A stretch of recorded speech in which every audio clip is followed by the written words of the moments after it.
welcome to TakeaSide, the sports talk show that lets you, the viewer, pick our winner. Last week, true hotel guru Bob Roush took home the crown atop Sided's leaderboard, and as of this morning, Bob is in the lead once again. Be sure to get on Sided.co and put up your own arguments for the chance to dethrone Bob atop the leaderboard and take home a $25 Amazon gift card. We've got a great show for you today with the NHL and NBA playoffs heating up and the MLB postseason nearing. We've got you covered with the hottest debates of the week. Joining us by Zoom for our first debate is Jack McGarr and Marina Saber. With the NFL season set to kick off later this week, the NFL will include 2 additional teams to the playoffs for a total of 14. Given the additional 2 playoff teams, Jack, who do you think is being slept on in this year's playoff race? Well, first off, I don't think they're really being slept on all that much, but I think one team that I think is going to make the wild card spot is the Pittsburgh Steelers. I know, first off, the team that'll beat them in the division is the Baltimore Ravens, of course. I don't think anyone really sees them being out of first place this season, but I think the Steelers, with a healthy roster, could really be a legitimate playoff contender once they hit that wild card spot. I think this team will go as far as Big Ben will take them. He had a significant injury last year and missed a lot of the season and wasn't at full strength, so the team really wasn't at their best. But their defense is really scary, and I think a team with that good of a defense can go really far in the playoffs no matter what their spot is in the playoffs. I mean, their defense with Minka Fitzpatrick, TJ Watt, Cameron Hayward just got signed the other day.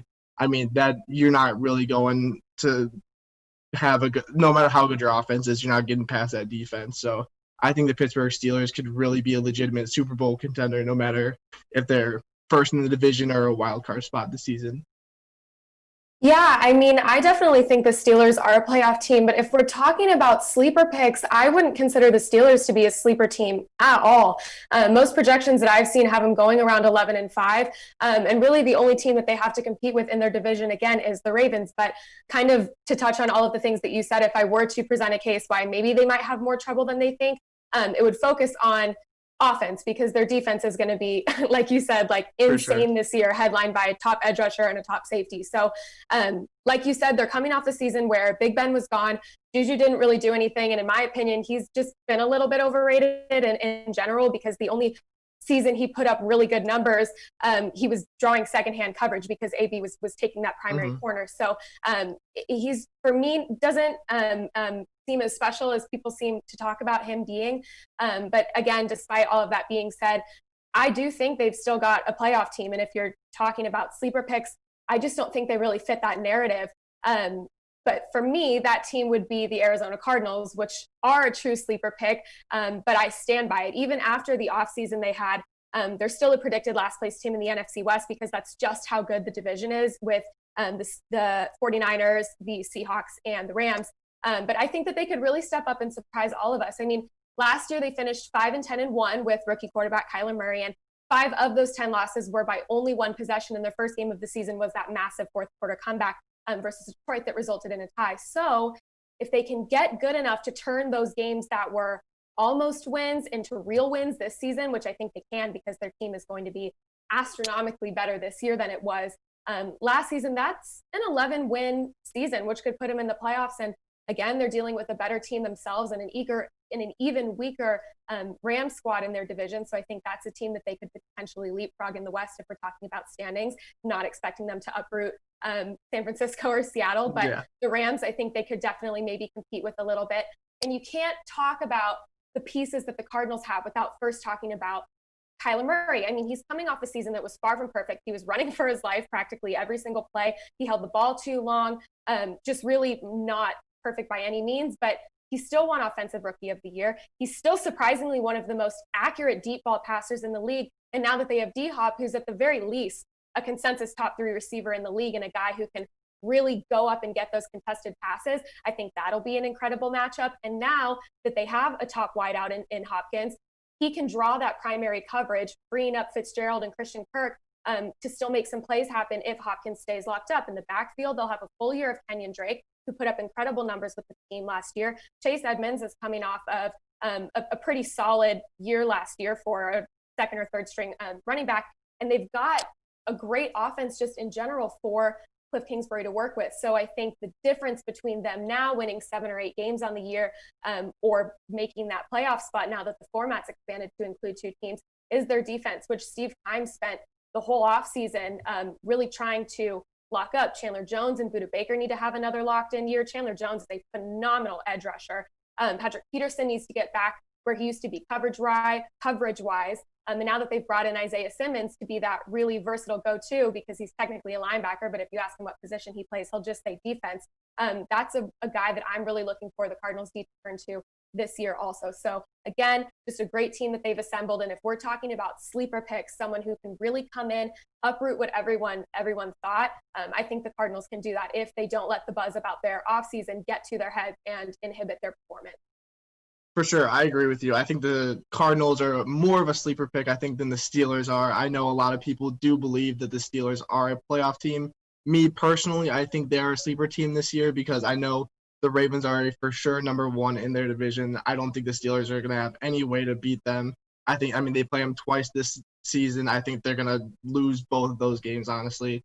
But I do think I agree. The Arizona Cardinals are a really good sleeper pick as well. Kyler Murray is going to take that team really far, no matter if they're third in the division even. I think that'll be a good enough for a wild card spot. But I think the Steelers as a wild card spot, which they will be, could really be a legitimate Super Bowl contender with, again, top 3 defense. And, I mean, again, if Big Ben is healthy, that team will go really far in the playoffs.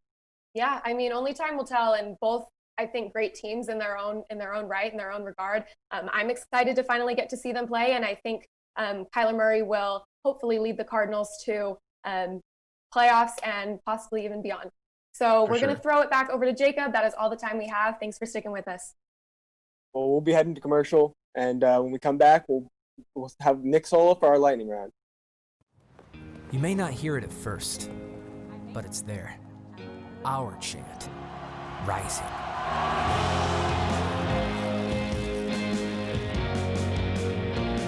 On this summit, callings converge, voices unify into a chorus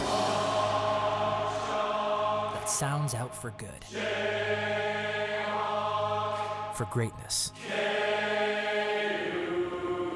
Can you hear it?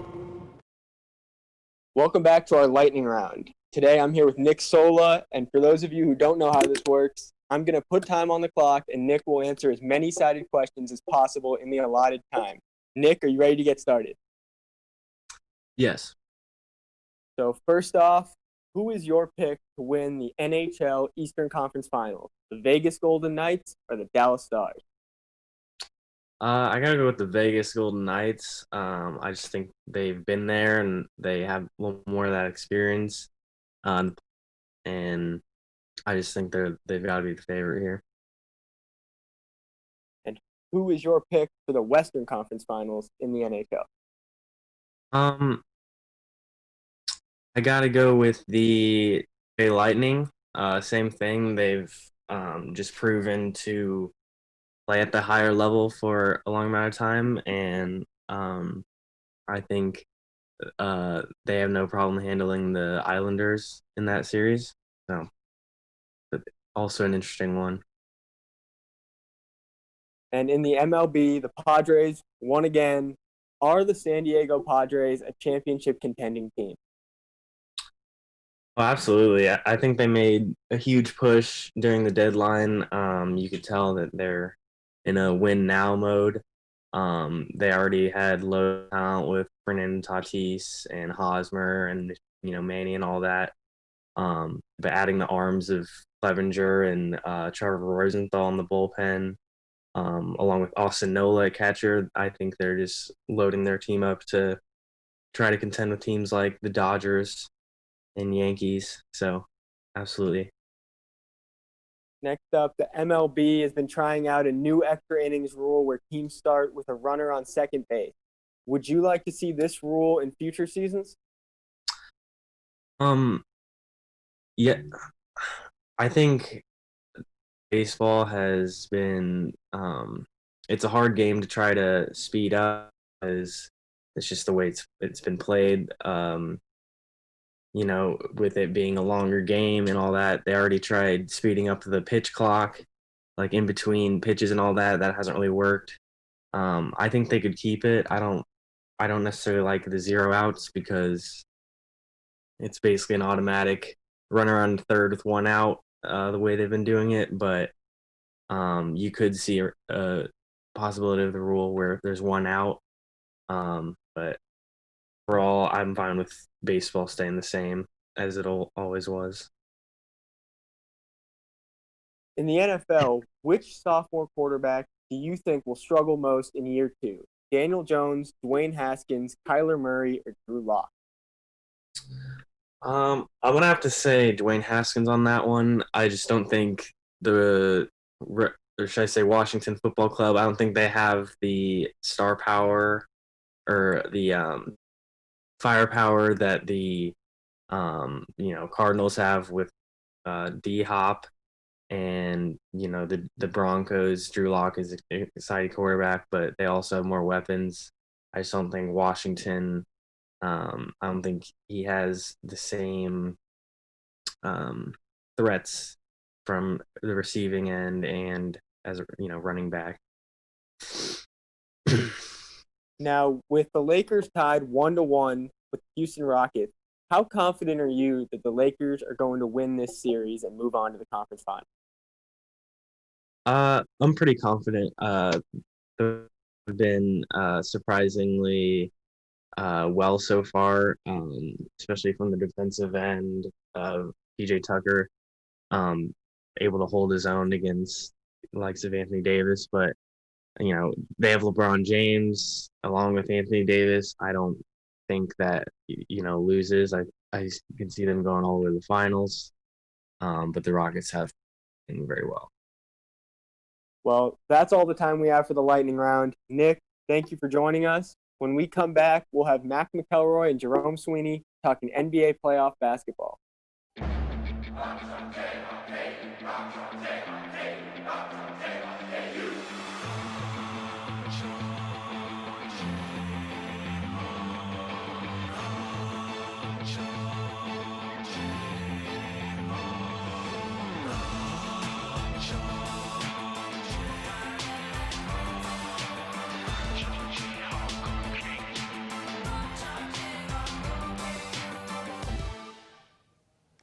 Welcome back.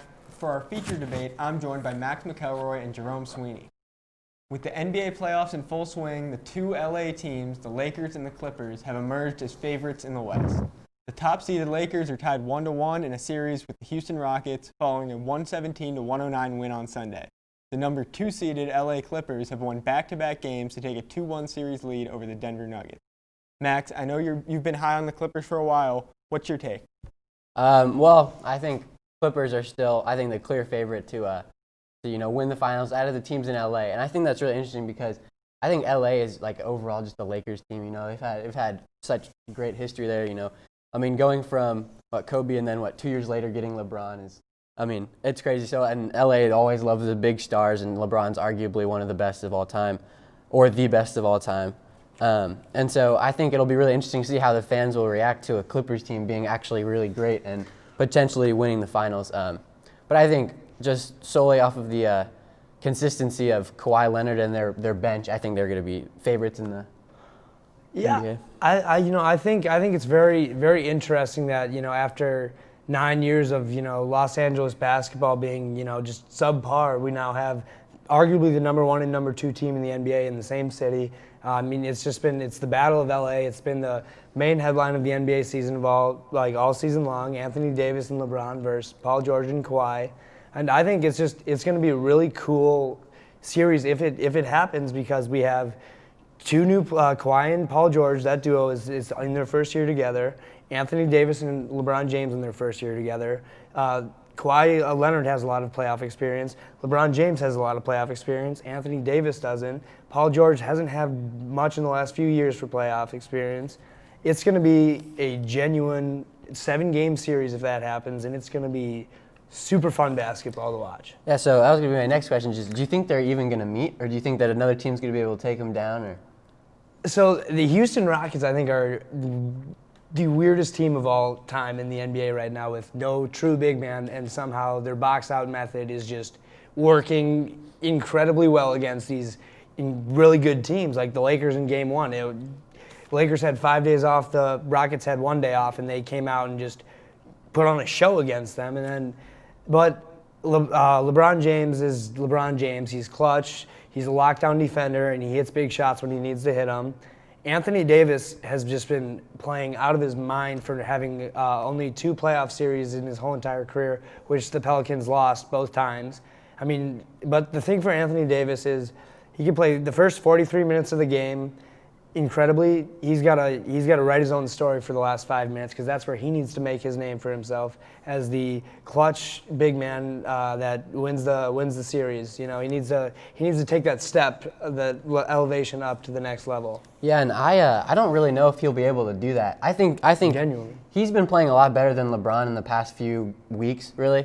And I don't know if he'll be able to, when the pressure's on him, I don't know if he's going to be that guy. And I think Clippers, Kawhi Leonard, Finals MVP, 2 different teams. I think he's just that proven guy. Paul George is now playing a little bit better. And I just think the Clippers just, like I said earlier, they just have an insane amount of depth where I think the Lakers really lack. Like, the Lakers need those 2 stars to be playing great, where the Clippers could just have one and I think still win. But this whole NBA season has been really weird because I don't think, at least in the bubble, there has been a great team that's still in the playoffs. I mean, the whole NBA, I don't know how I feel about the bubble. It's just like the Suns were clearly the best team at the start of the bubble, and then they didn't make the playoffs, but credit to the NBA because they handled the pandemic arguably the best of any league, and they've had no positive cases, and here we are weeks away from the season being over with a champion crowned and it working out with no flaws. So credit to Adam Silver for creating that bubble. Absolutely. For that. But also, going back to the Los Angeles, both LA teams actually have a surprisingly good amount of veterans on the team. Lou Williams, J.R. Smith, JaVale McGee, Joakim Noah, which a lot of teams lack that veteran experience going into the playoffs. So I think both of them, with the veteran experience and the promising young players that they have, and Lakers Caruso, Montrezl Harrell on the Clippers, obviously, I think it's genuinely is going to be a 7-game series, and it's going to be one of the greatest series of all NBA history if they can overcome the Rockets and the Nuggets to get to that Western Conference Finals. Yeah, it'll be great. I'm excited to see it. I think it'll be really interesting if the Clippers would lose that game to LA, or the Lakers are still better. Would the Clippers fans just forever be mad at their team? I think that is also the key thing right now. Is there is so many fans in LA that are prepared to make the jump to the Clippers or go back to the LA, and that could decide LA's team for the future. This one series. Yeah, absolutely. The Clippers have been not below average for the last 20 plus years. Yep. It's been a while. My whole lifetime. Yeah, literally. And then the Lakers have been subpar for the last decade or so, since 2011. So I think this is the true test to see who gets the fans in LA and who becomes LA's team for the next decade. Yeah, and that's a super important battle. I mean, the biggest market in the NBA. Exactly. You are fighting for, and it is going to be a good series. Let's hope it gets there. It'll be a lot of fun. Well, we are going to throw it over to Jacob. Thanks for joining us. Well, that's all the time we have for today. Thank you for joining us. Remember to get on-sided and start climbing up that leaderboard. For all of us here at TakeaSide, I'm Jacob Polachek, and we'll see you next week.